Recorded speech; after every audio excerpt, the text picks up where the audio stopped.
Namo Bhagavate Vasudevaya. Om Namo Bhagavate Vasudevaya. Narayanam Namaskritya Naram Charuttamam Devim Saraswatim Vyasam Tato Jayamti Nashtaprayeshu Bhadreshu Nityam Bhagavata Sevanya Bhagavati Uttam Shloke Bhaktir Bhavati Naishtiki. So continuing with the discussion on Srimad Bhagavatam, Canto 7, Chapter 4, Hiranyakashipu terrorizes the universe. Text number 43 onwards. Tasmin Mahabhagavate Mahabhage Mahatmani Hiranyakashipu Rajan Nakarodagam Agham Atmaje. My dear King Yudhishthir, so Narad Muni is telling him, the demon Hiranyakashipu tormented this exalted, fortunate devotee, although Prahlad Maharaj was his own son. So previously, he described the position of Prahlad Maharaj. He was at the stage of bhav bhakti. He would cry thinking of Krishna. He would have all the ecstatic symptoms. But his father didn't like it. When a demon like Hiranyakashipu, despite his elevated position due to severe austerities, begins to tease a devotee, he begins falling down, and the results of his austerities dwindle. One who oppresses a pure devotee loses all the results of his austerities, penances, and pious activities. Since Hiranyakashipu was now inclined to chastise his most exalted devotee son, Prahlad Maharaj, his opulences began dwindling. Very, very important for us to learn. We also doing whatever austerities and penances and bhakti, but if we somehow or other we try to oppress or try to offend a devotee, well, whatever bhakti we have done, that will remain with us, but the progress will stop. That's a big problem. That is a big problem. But the issue is when we made progress and then based on that Krishna gives us something, whether position or material opulence or knowledge or followers, we start thinking that I've achieved everything. Or I'm so pure I can do whatever I want. But no, that is where the tests are. We have to understand, we have to keep in mind, whatever we are getting is all by the mercy of Krishna. That's it. That thought should always be there. And I'm getting, whatever I'm getting, it's for the service of Krishna and Krishna's devotees, not to boss them around. But this is what Hiranyakashipu did, and he made a big mistake. Shri Yudhishthir Vacha, Devarsha eta dichamo veditum tav suvrita yadatmajaya shuddhaya pitadata sadvehi agam. Maharaj Yudhishthir said, O best of the saints among the demigods, O best of the spiritual leaders, how did Hiranyakashipu give so much trouble to Prahlad Maharaj, the pure and exalted saint? Although Prahlad was his own son, I wish to know about this subject from you. To know about the Supreme Personality of Godhead and the characteristics of his pure devotees, one must inquire from authorities like Devarshi Narad. One cannot inquire about transcendental subject matters from a layman. As stated in Srimad Bhagavatam, Satam Prasangam Mam Viresam. Only by association with devotees can one authoritatively understand the position of the Lord and his devotees. A devotee like Narad Muni is addressed as Suvrata. Su means good and Vrata means vow. Thus the word Suvrata refers to a person who has nothing to do with the material world, which is always bad. One cannot understand anything spiritual from a materialistic scholar, puffed up with academic knowledge. As stated in Bhagavad Gita, Bhaktya Mam Avijanati. One must try to understand Krishna by devotional service and from a devotee. Therefore, Yudhishthira Maharaj was quite right in wanting to learn further about Prahlad Maharaj from Sri Narad Muni. And remember, this whole story started when at the Rajasuya Yajna, Krishna had killed Shishupal, and then Yudhishthira Maharaj asked Narad Muni, but how come the Lord should be neutral? How come he's taking sides? So Narad Muni started the stories, different stories. And now he's coming to the story of Prahlad Maharaj and Hiranyakashipu. So Yudhishthira Maharaj, he wants to learn more. He wants to know more. So he's asking more questions. Putran vipratikulan swan pitra putrivatsala upalabhante shikshartham navagham paro yatha. A father and mother are always affectionate to their children. When the children are disobedient, the parents chastise them, not due to enmity, but only for the child's instruction and welfare. How did Hiranyakashipu, the father of Prahlad Maharaj, chastise such a noble son? This is what I'm eager to know. So father and mother are always affectionate to their children. And who knows it better than Yudhishthira Maharaj that how Duryodhana was protected by Dhritarashtra and Gandhari. Although Vidurji told Dhritarashtra and Gandhari when Duryodhana was born to kill this child. He said, kill this child right now. Otherwise, he will bring so much of trouble for the whole dynasty. But they just couldn't. But here, Hiranyakashipu tried to kill his own son. Actually, in both the cases, Dhritarashtra thought that through Duryodhana, he can satisfy his senses. And Hiranyakashipu thought because Prahlad Maharaj is an obstacle in satisfying his senses.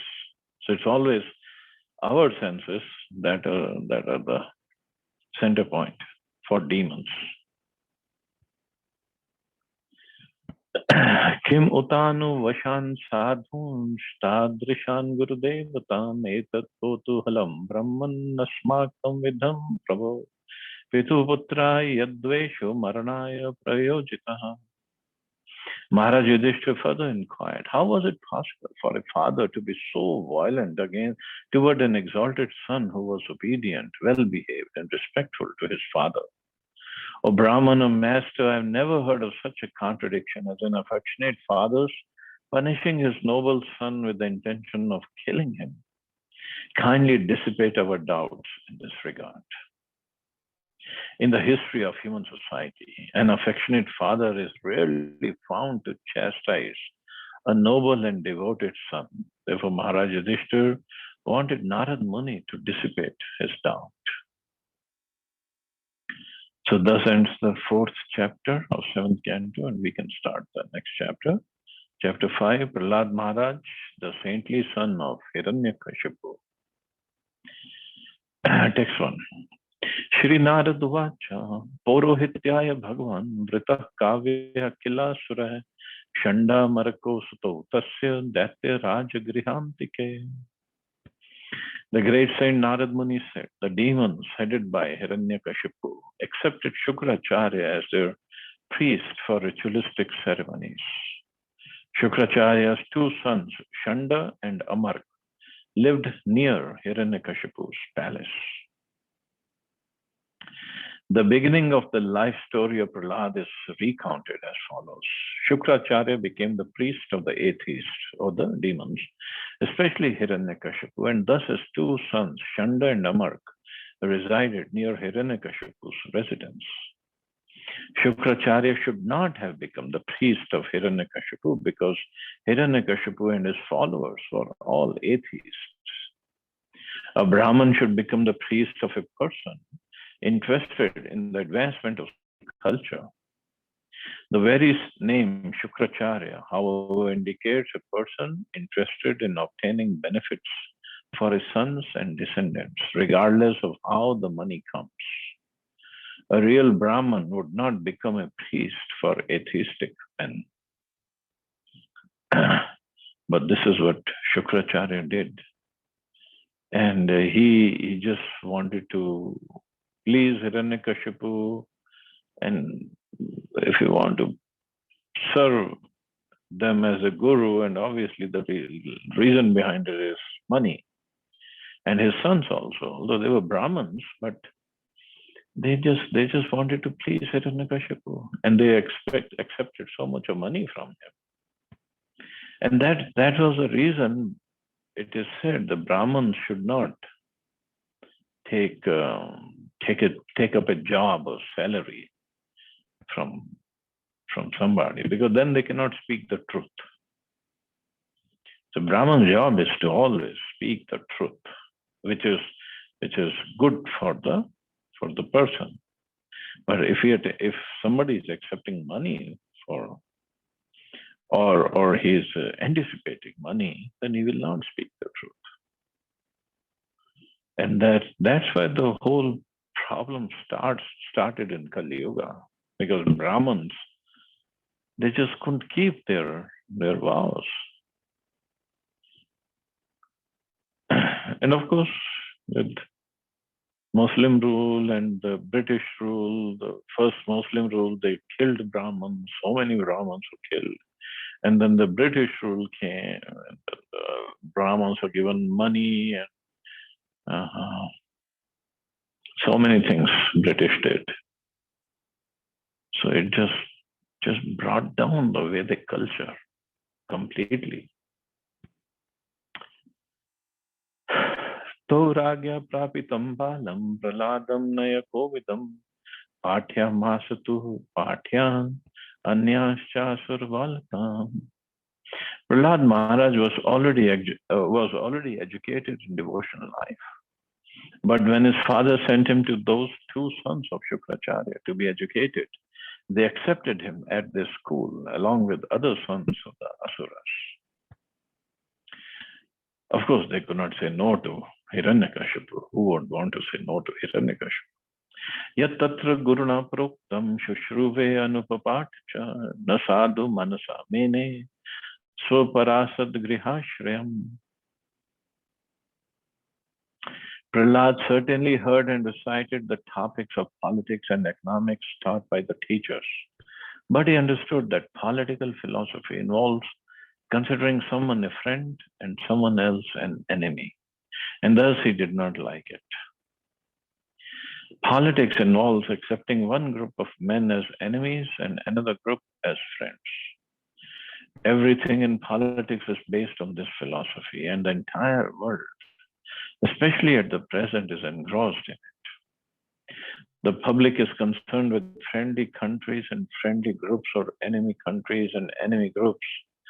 But as stated in Bhagavad Gita, a learned person does not make distinctions between enemies and friends. So learned person means learned based on the body and the soul. So learned on the soul level.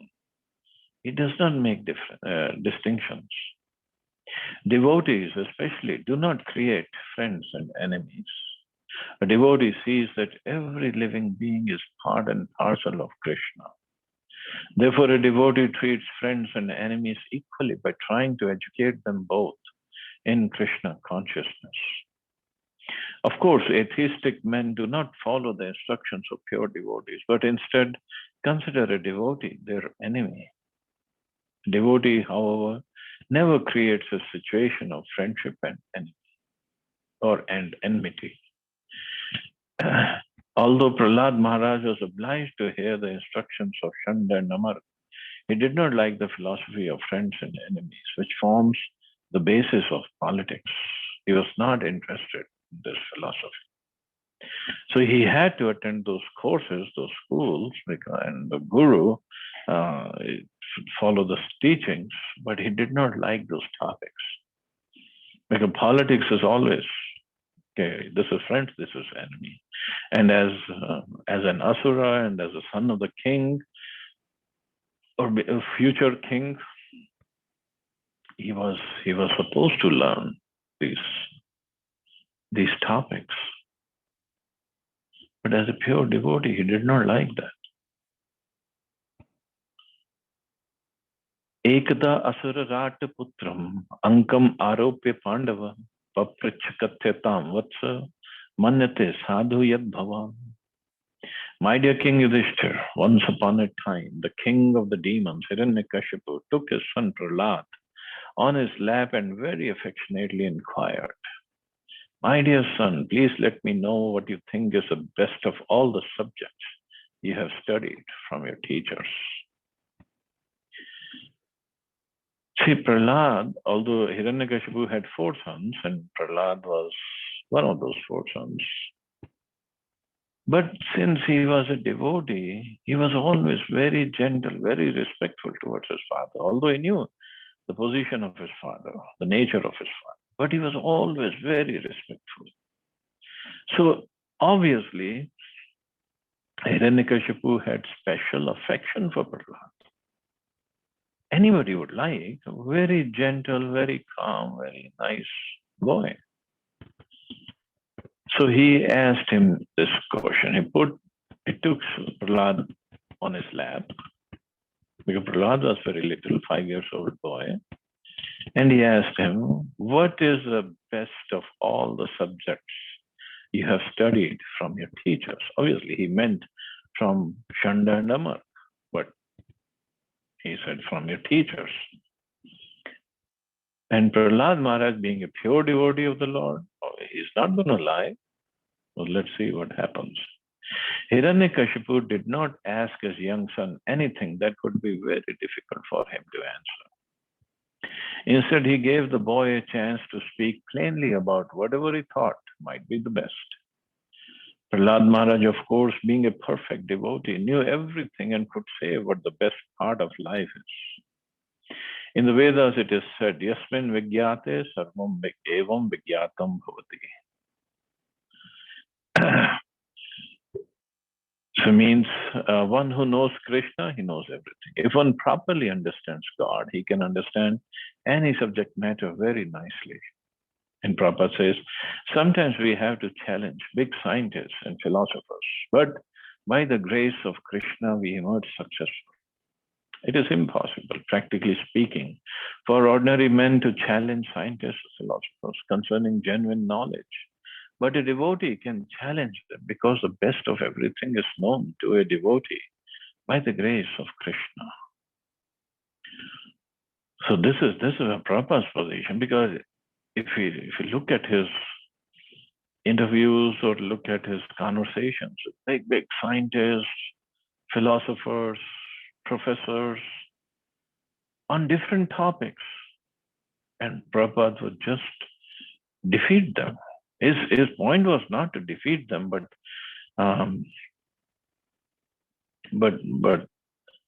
to challenge them. That's what he did. And then later on, they all fell defeated.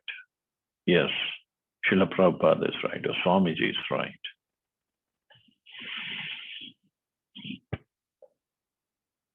Just like there's a video also, that conversation of Prabhupada sitting in LA Temple Garden, and one of the devotees brought some professors from the University of California at LA, UCLA, very, very big, prestigious university, and from the Theosophy department. So they all came, they sat with Prabhupada, and Prabhupada said, oh, so you teach Theosophy? So they said, yes. And Prabhupada said, so do you know God? Because Theosophy means philosophy of God, knowledge about God. And then they just tried to answer in their own way, whatever through academics they had learned or they had taught. And Prabhupada said, Theosophy means science of God. Is it not? They said, yes. So do you know God? And that's where everybody got stumbled. They said, we have idea about God, but Prabhupada said, then it is not theosophy, that should be theology. It was like technical thing. And then Prabhupada cornered them and he said, okay, so you don't know about God. So we tell you Krishna is God. Why don't you accept it?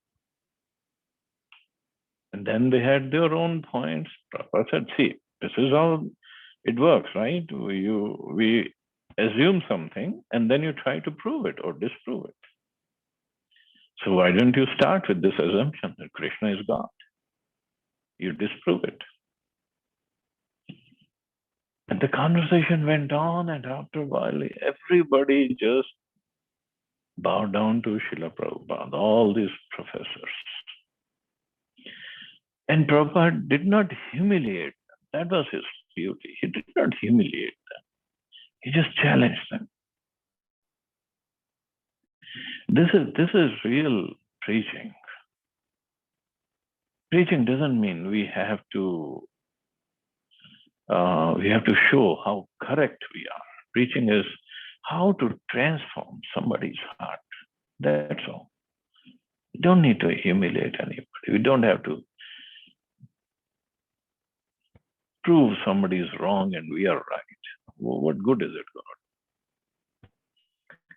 Even if we are proved right and we lose that person, so what was the point in that preaching?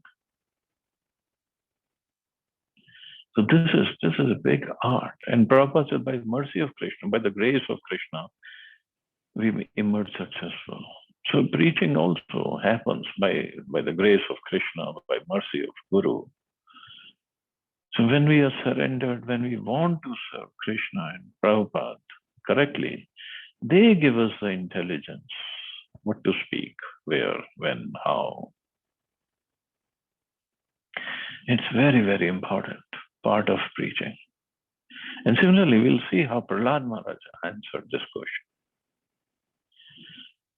So Prabhupada further writes, Krishna, who is situated in the core of everyone's heart as a super soul, dissipates all the ignorance from the heart of a devotee. As a special favor, he enlightens the devotee with all knowledge by putting before him the torch of light. Prahlad Maharaj therefore knew the best of knowledge, and when his father inquired from him, Prahlad gave him that knowledge. Prahlad Maharaj was able to solve the most difficult parts of problems because of his advanced Krishna consciousness.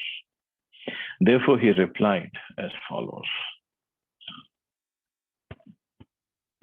Very, very important shlokas now, come from Prahlad Maharaj. Next one. Shri Prahlad Vacha, Tat Sadhu Manya Suravare Dehinam, Sada Samudvigna Dhyam Sadgriha, Etvatma Patham Grihamanda Kupam, Vanam Gato Yadharima Shrayate. Prahlad Maharaj replied, O best of the asuras, O king of the demons, as far as I have learned from my spiritual master, any person who has accepted a temporary body and temporary household life is certainly embarrassed by anxiety because of having fallen in a dark well where there is no water but only suffering. One should give up this position and go to the forest, Vana. More clearly, one should go to Vrindavan, where only Krishna consciousness is prevalent, and should thus take shelter of the Supreme Personality of Godhead. Wow. This is his opening statement. O best of the asuras, Hiranyakashipu loved this thing. He is the asura and he loved it. And Prahlad Maharaj, you're the best of the asuras. Not just an asura, any ordinary asura. Hiranyakashipu thought that Prahlad, being nothing but a small boy with no actual experience, might reply with something pleasing but nothing practical. He was expecting Prahlad to say, oh, I learned economics, or I learned philosophy, or I learned A, B, C, D, E, F, G. And Hiranyakashipu would have been pleased listening to the broken words of his little boy. But no, Prahlad Maharaj, he grabbed this opportunity to preach. But see, his opening thing is, O best of the asuras, O king of demons. This is what I've learned. Prahlad Maharaj, however, being an exalted devotee, had acquired all the qualities of education. Yasyasi bhaktir bhripati kinchana. One who has unflinching devotional faith in Krishna consistently manifests all the good qualities of Krishna in the demigods. However, he who has no devotion to the Supreme Personality of Godhead has no good qualifications because he is engaged by mental concoction and material existence, which is the external feature of the Lord. So-called educated philosophers and scientists who simply on the mental platform cannot distinguish between what is actually Sat, eternal, and what is Asat, temporary. The Vedic injunction is Asato ma jyotiragama. Everyone should give up the platform of temporary existence and approach the eternal platform. The soul is eternal, and topics concerning the eternal soul are actually knowledge. Elsewhere it is said, Apashyatam Atmatattvam. Those who are attached to bodily conception of life and who thus stick to the life as grihastha or the householder on the platform of material sense enjoyment cannot see the welfare of the eternal soul. Prahlad Maharaj confirms this by saying that if one wants success in life, he should immediately understand from the right sources what his self-interest is and how he should mold his life in spiritual consciousness. One should understand himself to be part and parcel of Krishna and thus completely take shelter of his lotus feet for guaranteed spiritual success.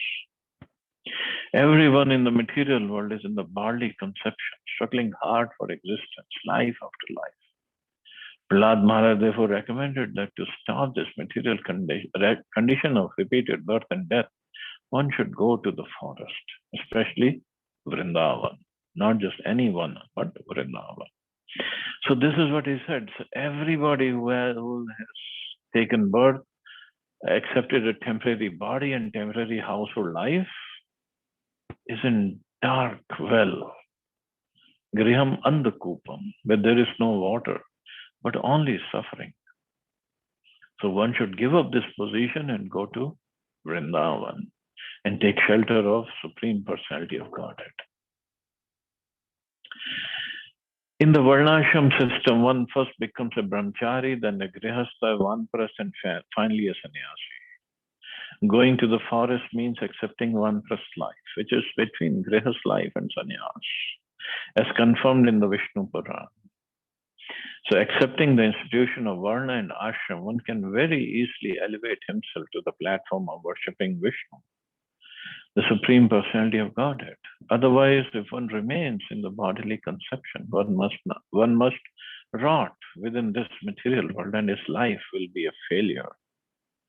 Society must have divisions of Brahman, Kshatriya, Vaishya, and Shudra, and for spiritual advancement, one must gradually develop as a brahmachari, grihastha, vanprastha, and sannyasi. Prahlad Maharaj recommended that his father accept vanprastha life because as a grihastha he was becoming increasingly demoniac due to worldly attachment. Prahlad recommended to his father that accepting vanprastha life would be better than going deeper and deeper into griham mandakupam, the blind well of life as a grihastha. So Prabhupada says, in our Krishna consciousness movement, we therefore invite all the elderly persons of the world to come to Vrindavan and stay there in retired life, making advancement in spiritual consciousness, Krishna consciousness. So this was the message of Prahlad Maharaj to Hiranyakashipu. Just give up whatever you're doing and go to Vrindavan and take shelter of Supreme Personality of Godhead. Obviously, they didn't go down very well in Hiranyakashipu's mind. But how gently Prahlad Maharaj is speaking. This is the beauty of it. So anyway, we'll stop here. See anybody has any questions or comments.